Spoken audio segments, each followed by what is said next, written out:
My name is Lily Carter, and I'm 30 years old. I never imagined my life would turn upside down over something as simple as a credit card bill, but here I am, sitting at my parents' house, still trying to process everything. It all started 2 weeks ago on a quiet Sunday afternoon. I was relaxing on the couch, scrolling through my phone, when a notification popped up.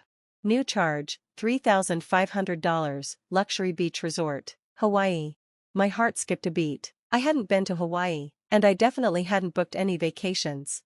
Panicking, I opened my banking app and checked my transactions. My jaw dropped. The list of charges was endless: fancy dinners, spa treatments, luxury hotels. Altogether, nearly $115,000 had been spent. This had to be a mistake. Maybe the bank mixed up my account with someone else's? I called customer service, hoping they could fix it. After holding for 20 minutes and answering security questions, the representative's response made my stomach sink. "Ma'am, these charges were made with your physical credit card. Are you sure you didn't give anyone permission to use it?" "No," I said quickly, "my card is in my purse." But when I rushed to check, my heart dropped. My credit card was gone. I tried to think, who could have taken it? I hadn't lent it to anyone. Then, a memory hit me: my mother-in-law, Diane. She had visited a week ago when my husband, Ryan, wasn't home. At one point, she asked to borrow my purse for a moment because she needed a tissue. At the time, I hadn't thought anything of it, but now, it all seemed suspicious. Without wasting another second, I grabbed my phone and called Ryan. "Hey, can you come home early tonight? We need to talk," I said, my voice shaking. "What's wrong?" he asked. "Your mom took my credit card and is on a trip to Hawaii. I just found out." Silence, a long pause. Then, Ryan finally spoke, but his words shattered me. "Lily, why are you making this a big deal? She's family, just let it go." "Let it go?" My hands trembled. "Ryan, this isn't a mistake, she stole from me." He sighed. "If you can't respect my mother, maybe you should just leave. I'm tired of this." I felt my chest tighten, tears welled up, but I blinked them away. My own husband was choosing his mother over me. "Fine," I whispered before hanging up. That night, I packed my bags. I couldn't stay in a house where I wasn't respected. The next morning, I canceled my credit card my eyes scanned the document, and then I saw it. Ryan had taken out the loan 6 months ago. He never told me about it, not once. I kept reading. The loan was labeled high priority because Ryan had missed several payments. If he didn't pay soon, the lender would take legal action. My mind raced. What had he done with all that money?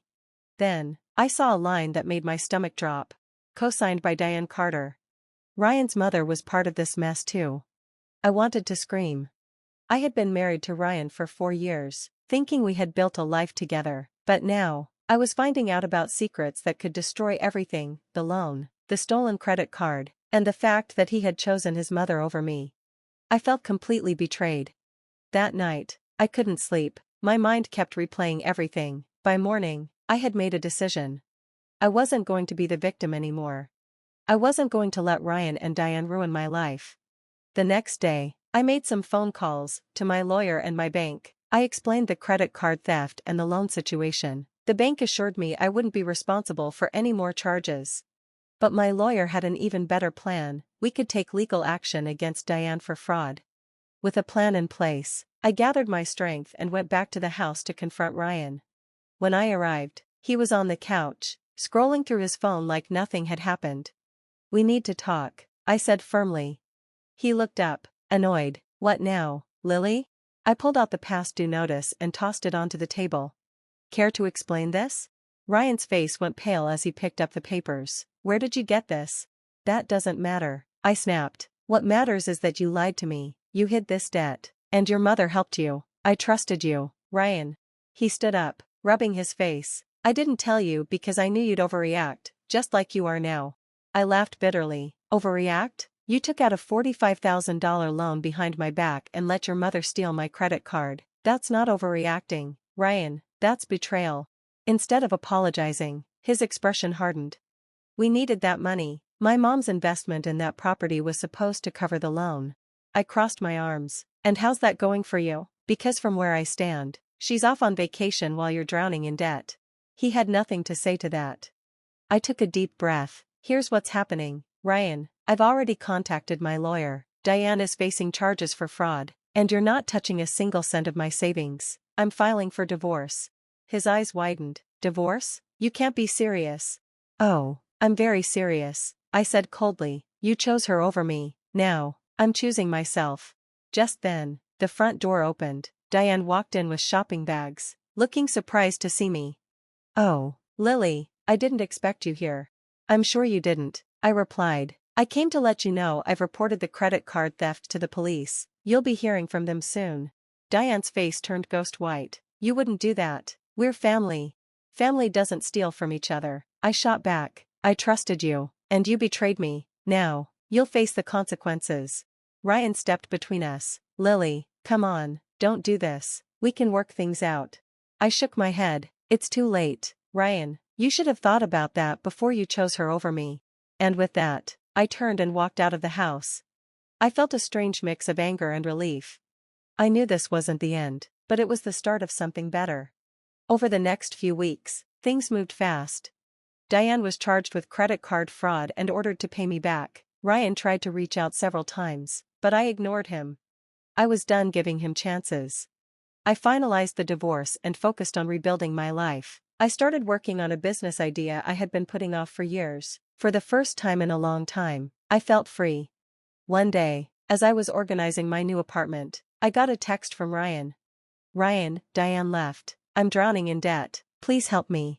I stared at the message for a moment, then deleted it. I wasn't going to let him drag me down again. I looked around my apartment and smiled.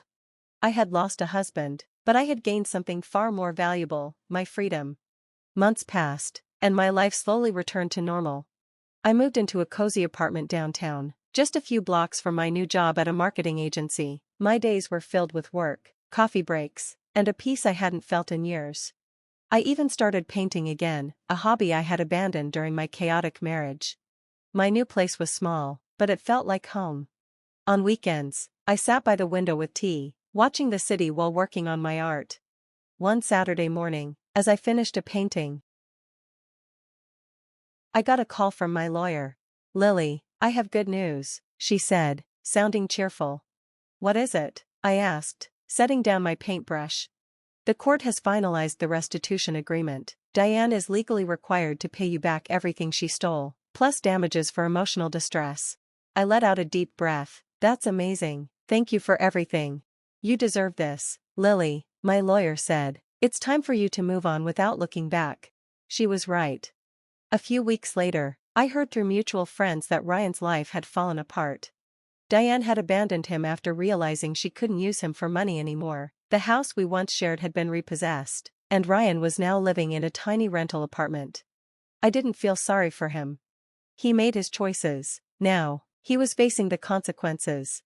But there was one final twist I didn't expect.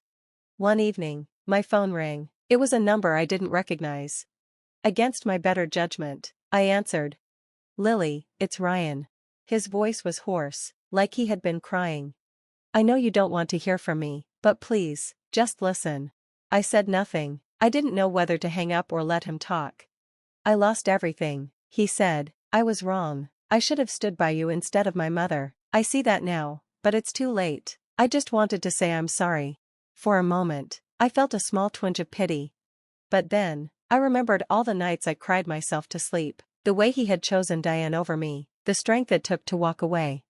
I took a deep breath. I appreciate the apology, I said calmly, but I've moved on. Ryan, I hope you can too. Is there any chance we could? No, I interrupted. There isn't. I ended the call and blocked his number.